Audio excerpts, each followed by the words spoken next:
तो ये तो दिखाई दे गया है आज, जो सत्ता पक्ष है उसे दिखाई देगा कि तुम्हारा बिल्कुल इस वक्त जो है तुम्हारी नैया भंवर में फंस चुकी है पूरी तरीके से, और सरकार उनकी कोई बनने का सवाल ही नहीं है। सरकार हमारे गठबंधन की बनने जा रही है। देखिए, जहाँ तक हाथरस की घटना का सवाल है, शुरुआत इसकी जब हुई, सबसे पहले हाथरस के पीड़ितों से मिलने के लिए प्रदेश में हमारे से पहले कोई नहीं गया।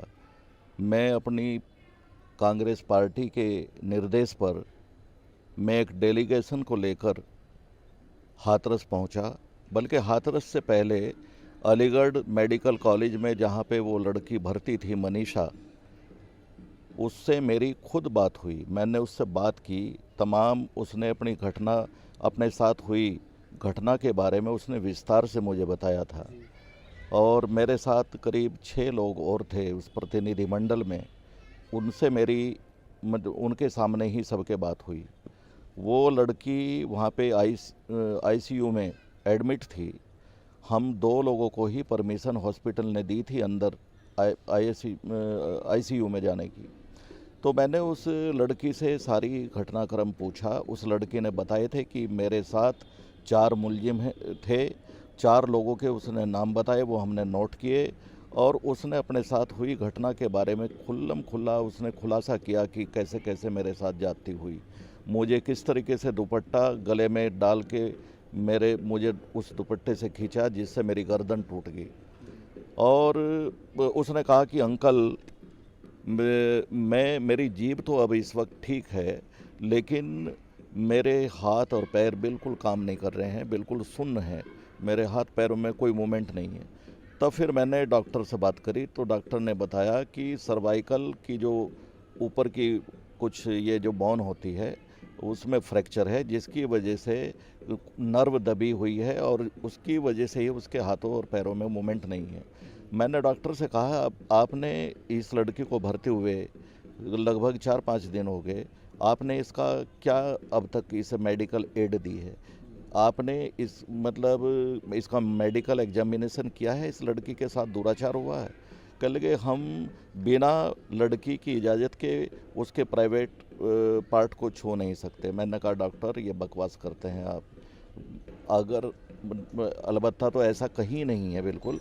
इस तरीके की घटना में सबसे पहले मेडिकल एग्जामिनेशन होता है कि क्या मोटिव था उस लड़की को गर्दन से खींचने का। 4 लोगों का मोटिव तो खाली बलात्कार ही तो था। देखिए, सवाल यह है, जो हिंदू धर्म के जो ठेकेदार हैं, जो बड़ी बड़ी बातें करते हैं हिंदुज़्म की, वो ऐसी घटना के बाद भी क्या उन गरीब लोगों को, जो दलित लोग हैं, जो पीड़ित लोग हैं, क्या उन्हें हिंदू मानते हैं? वो अगर वो हिंदू मानते तो उन्हें न्याय मिलना चाहिए था, न्याय देना चाहिए था। और उल्टा उनके खिलाफ जो जो आरोपी हैं उन लोगों को उकसा के जो है पंचायतें कराई जा रही हैं। ये कितने भारी दुर्भाग्य की बात है। हमेशा गरीब के पक्ष में सरकार खड़ी होती है, लेकिन आज दुर्भाग्य ये है कि भाजपा की हुकूमत में गरीब के साथ नहीं बल्कि आरोपियों के साथ सरकार खड़ी है, खुल्लम खुल्ला सपोर्ट कर रही है। देखिए, मैं सबसे पहले एक उदाहरण दूँ। इस घटना के बाद जब हम एसपी से मिले, एसपी से हमने कहा कि आपने क्या क्या इसमें कार्रवाई की है। एसपी को सारी जानकारी मिल चुकी थी कि ये मेडिकल कॉलेज गए वहाँ, क्योंकि उनका सीओ भी था, सीओ के सामने उस लड़के ने बयान दिए थे, 4 मुलजिमों के नाम बताए और अपने साथ उसने दुराचार बताया कि दुराचार की घटना हुई। तो एसपी ने कहा कि मुझे सब मालूम हो चुका है, मैं अभी केस को तरमीम भी करता हूं और एक मुलजिम अभी अरेस्ट है। हम 3 को मुलजिम, वो जो 3 नाम ले रही है लड़की, उन्हें भी हम तुरंत अरेस्ट करेंगे। तो उसने तरमीम किया एफआईआर। उसने सही मायने में एसएसपी ने सही काम किया, हालांकि वो भी ठाकुर ही थे। मैं जात बिरादरी की बात हम लोग नहीं करते, लेकिन उस पर ही एक्शन किया गवर्नमेंट ने। सबसे पहले उसे सस्पेंड कर दिया, जिसने जरा मरासी सही, लेट ही सही, देर से ही सही, लेकिन सही कार्रवाई की, उसे सस्पेंड कर दिया। सर, एक सवाल है कि एक तरफ तो योगी सरकार मिशन शक्ति के नाम से महिला को मतलब देख रेख का एक जिम्मा उठाती है, और दूसरी तरफ ऐसा है किसी ये का रेप होता है तो उसका सब ना कि उसे मतलब देखिए, एक हक की लड़ाई लड़ने के लिए, बल्कि उसका सब रातों रात जला देती है। सर, इस चीज़ को आप किस तरह से देखते भैया आप खुद देख रहे हैं, सारा मीडिया जगत ने देखा है, तमाम हिंदुस्तान ने देखा है कि जिस के साथ जिंदे जी अत्याचार हुआ, लड़की के साथ, मरने के बाद उससे भी बड़ा अत्याचार किएगा। मरने के बाद उसे मतलब वो सब उसे तो ना तो जिंदे, जब वो जिंदा थी जब सम्मान मिल पाया, मरने के बाद भी उसे सम्मान नहीं मिल पाया। उसकी डेड बॉडी को ज़बरदस्ती कैसे बिना घर वालों को दिखाए उसे ज़बरदस्ती उसकी डेड बॉडी को तेल छिड़क के आग लगा दी। इससे शर्मनाक कांड हिंदुस्तान में मैं समझता हूँ शायद ही कोई हुआ होगा। कांग्रेस पार्टी तो जहाँ भी इस तरीके की घटनाएं घटती हैं, चाहे वो महिलाओं के खिलाफ अत्याचार की बात हो, चाहे वो गरीब दूसरे वर्ग, दलित हो, अल्पसंख्यक हो, पिछड़े हों, इवन ब्राह्मण हो, कोई और हो, जो भी पीड़ित पक्ष है उनके साथ कांग्रेस खड़ी है और उनकी लड़ाई को सड़कों पे लड़ती है कांग्रेस। आपने देखा पिछले दिनों विपक्षी पार्टी के इतने बड़े नेता को मतलब पुलिस के मतलब एक अदना से अधिकारी कहूँ, कर्मचारी कहूँ, कि उसकी इतनी बड़ी बड़ी मजाल कि उसने दुर्व्यवहार किया, हमारी आदरणीय नेता प्रियंका गांधी जी के साथ दुर्व्यवहार किया। तो सर, ये एक सवाल मेरा चुनाव संबंधी है। हाँ। यूपी में 7 सीटों पे उपचुनाव होने हैं। सर, उसको लेके आपकी क्या तैयारी है और जनता के बीच में आपने किन किन मुद्दों को उठाया है? देखिए, हमारे पास जो मुद्दे हैं, हमारे तो विकास के मुद्दे हैं, भ्रष्टाचार के मुद्दे हैं। हम जो बेरोजगारी का मुद्दा उठा रहे हैं कि किस तरीके से आज बेरोजगार 2 करोड़ लोगों की नौकरियां छीनी हैं, 2 करोड़ कर्मचारियों को तनख्वाह नहीं मिल पाई, सारी चीज़ें, सारे प्रतिष्ठान बेच दिए इस भाजपा पार्टी ने। जो कांग्रेस ने 70 साल में देश को बनाया था, बड़े बड़े प्रतिष्ठान, चाहे रेल हो या सिविल एविएशन हो या हमारे और औद्योगिक हमारी जो पीएसयूज है, उन्हें सबको बेच दिया। ये नहीं समझ में आ रहा कि वो पैसा गया कहाँ, पैसा जा कहाँ रहा है। इन्होंने सोना बेच दिया, इन्होंने जो रिजर्व बैंक के अंदर हमारा जो रिजर्व पैसा मनी था वो भी निकाल लिया। तो पैसा गया कहाँ, कहाँ जा रहा है, ये समझ में नहीं आया। तो बुरा हाल है देश का, इतना बुरा हाल है, कभी ऐसा बुरा हाल नहीं हुआ। सर, बिहार में चुनाव है। हाँ। और अब की बार फिर से कांग्रेस ने आरजेडी के साथ में गठबंधन किया है, महागठबंधन बना है। और तेजस्वी यादव की रैलियों को देखते हुए लग भी रहा है कि शायद इस बार महागठबंधन सफल हो जाए।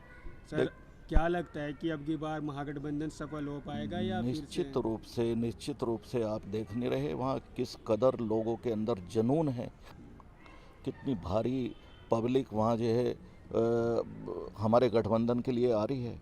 और आप नीतीश की बौखलाहट नहीं देख रहे। नीतीश जी ने कल रैली में, जब नीतीश जी की रैली में लालू यादव के नारे लगे तो नीतीश बौखला उठे, अपना जो है बैलेंस खो बैठे और उन्होंने कहा कि भाई वोट मत देना, लेकिन इस तरीके से मत करिए।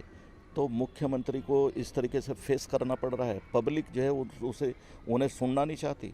तो ये तो दिखाई दे गया है, आज जो सत्ता पक्ष है उसे दिखाई देगा कि तुम्हारा बिल्कुल इस वक्त जो है तुम्हारी नैया भंवर में फंस चुकी है पूरी तरीके से, और सरकार उनकी कोई बनने का सवाल ही नहीं है। सरकार हमारे गठबंधन की बनने जा रही है। जिला मुजफ्फरनगर में कुछ लोगों ने आपके नेतृत्व में कांग्रेस पार्टी ज्वाइन की है। वे लोग किस पार्टी से आए हो और किस मतलब उसमें बुजुर्ग कितने हैं, युवा कितने हैं और किस पार्टी से आए हैं और कितने लोग हैं, इसके बारे में ज़रा कुछ बताइए। वैसे मुजफ्फरनगर में ही नहीं, गाजियाबाद में भी मेरे साथ नौजवान लोगों ने, ख़ास तौर से यहाँ पे गाजियाबाद में तो दलित जो नौजवान हैं उन्होंने बसपा छोड़ के और आदरणीय प्रियंका जी के नेतृत्व में आस्था प्रकट करते हुए, राहुल जी के नेतृत्व में आस्था प्रकट करते हुए उन्होंने मेरे सामने सैकड़ों की संख्या में कांग्रेस ज्वाइन की। और ऐसा ही मुजफ्फरनगर में कई जगह हुआ। सरवट एक बहुत बड़ी ग्राम सभा है वहाँ पे, तो वहाँ पे एक बड़ा बढ़िया कार्यक्रम किया। वहाँ ख़ास तौर से अक़लियत के नौजवान थे, नए लड़के, बिल्कुल नया तबका, जिन्होंने समाजवादी पार्टी छोड़ के और कुछ ने बसपा छोड़ के, कुछ ने आप पार्टी छोड़ के उन्होंने कांग्रेस की सदस्यता लगभग उन्होंने कितने ली। कितने युवा होंगे लगभग? मैं समझता हूँ करीब वहाँ तो जो सरवट के अंदर लगभग 200 कुछ युवा थे जिन्होंने, और वो भी बड़े मतलब प्रोमिनेंट अच्छे मतलब वर्कर, तो उन्होंने कांग्रेस की सदस्यता ग्रहण की।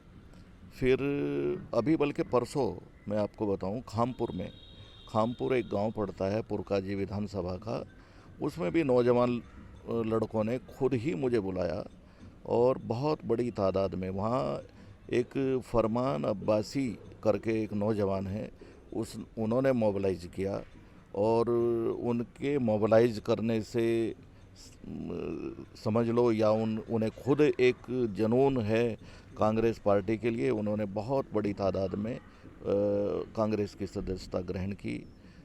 कई लोग हैं, हालांकि मैं नाम उनके अभी बहुत अच्छी तरीके से नहीं बता सकता। अफजाल मलिक है और कई मेंबर लोग हैं, कई मेंबर थे वहाँ पे। उन लोगों ने, मेंबर से मेरा मतलब है ग्राम पंचायतों के मेंबर और क्या नाम न्याय पंचायत के जो सदस्य थे, कई लोगों ने, मैं समझता हूँ क्योंकि वो मेरे लिए भी नए थे, हालांकि पुराने लोगों को मैं सबको जानता हूँ, पर नए जो यंगस्टर हैं उन्होंने पार्टी की सदस्यता ग्रहण की और वो बहुत प्रभावित हैं प्रियंका जी के नेतृत्व से, और उन्हें बड़ी उम्मीद है, बहुत आशा है।